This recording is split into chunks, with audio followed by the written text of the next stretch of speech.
Apa jadinya jika nama penting dalam dokumen resmi tiba-tiba hilang dari putusan pengadilan?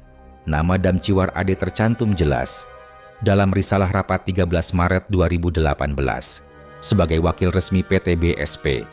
Tapi dalam putusan hakim, namanya tidak disebut sama sekali. Lalu muncul satu nama dokumen baru yang tidak pernah diperiksa dalam persidangan. Surat komitmen pernyataan hasil keputusan rapat nomor 2 tanggal 13 Maret 2018. Sebuah dokumen fiktif digunakan sebagai dasar putusan menggantikan bukti yang sah. Apakah ini kelalaian atau sebuah bentuk penyimpangan?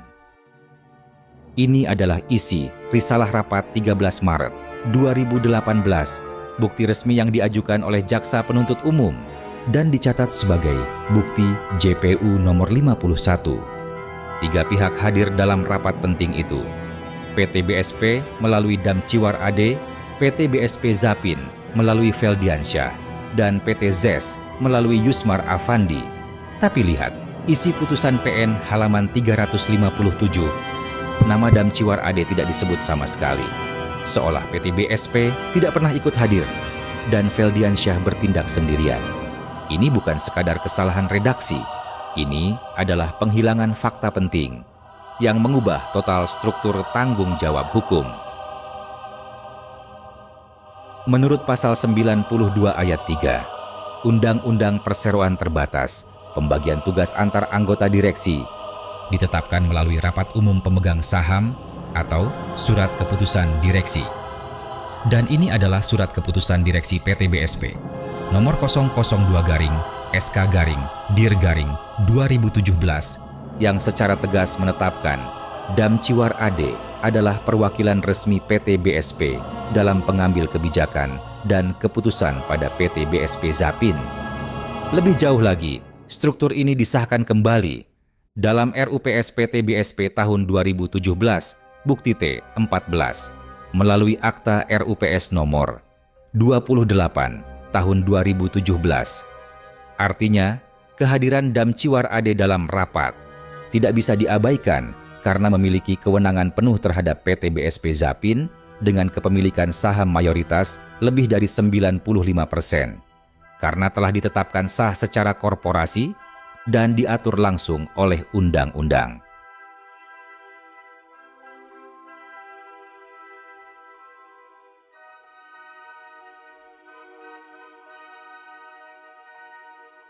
Dalam putusan pengadilan negeri, hakim menyebut dokumen bernama Surat Komitmen Pernyataan Hasil Keputusan Rapat nomor 2 sebagai dasar pertimbangan hukum.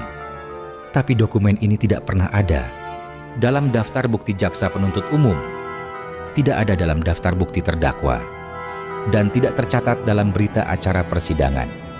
Pasal 183 KUHP menyatakan, putusan hanya boleh didasarkan pada bukti yang sah dan diperiksa di persidangan.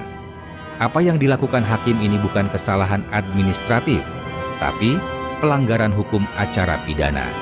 Bahkan bisa disebut sebagai distorsi terhadap proses peradilan.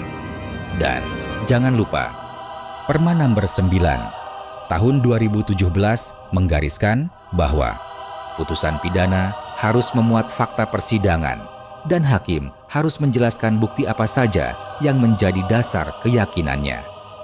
Bukan asumsi, bukan opini, bukan dokumen fiktif. Jika hakim memutus perkara tanpa bukti yang sah, maka putusannya cacat secara hukum. Dan bila hakim menggunakan bukti yang tidak pernah diperiksa di persidangan, maka itu bukan lagi sekadar pelanggaran, tapi bisa jadi penyimpangan kekuasaan yudisial. Keadilan tidak bisa ditegakkan dengan bukti yang tidak pernah ada. Maka, penggunaan dokumen ini adalah pelanggaran hukum acara pidana, bahkan bentuk distorsi proses peradilan. Hakim bukan hanya keliru membaca bukti. Mereka melanggar prinsip-prinsip dasar peradilan pidana. Pertama, in dubio pro reo. Jika ada keraguan, seharusnya berpihak pada terdakwa. Tapi hakim justru mengabaikan kehadiran Damciwar AD dan menyimpulkan Feldiansyah bertindak sendiri. Kedua, audi et alteram partem. Hakim wajib mendengar seluruh pihak, tapi mereka hanya memilih sebagian isi risalah untuk membentuk narasi sepihak. Ketiga, veritas non auctoritate. Kebenaran tidak datang dari otoritas, tapi dari penalaran. Sayangnya, hakim hanya memilih bagian yang mendukung dakwaan. Keempat, asas kebenaran material. Pasal 183 KUHP mengharuskan hakim memeriksa bukti secara utuh. Tapi di sini, bukti utama justru dipelintir. Kelima, premier evidence and fair trial. Ketika bukti utama diabaikan dan diganti dengan fakta fiktif, kita tidak sedang bicara tentang kesalahan teknis, tapi sebuah distorsi keadilan.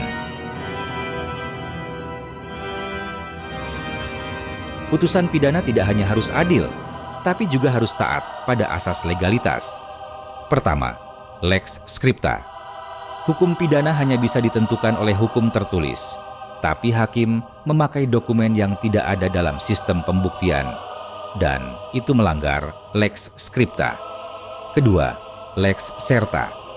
Hukum pidana harus jelas, tapi hakim mengaburkan nama, status, dan isi dokumen, sehingga menimbulkan tafsir palsu.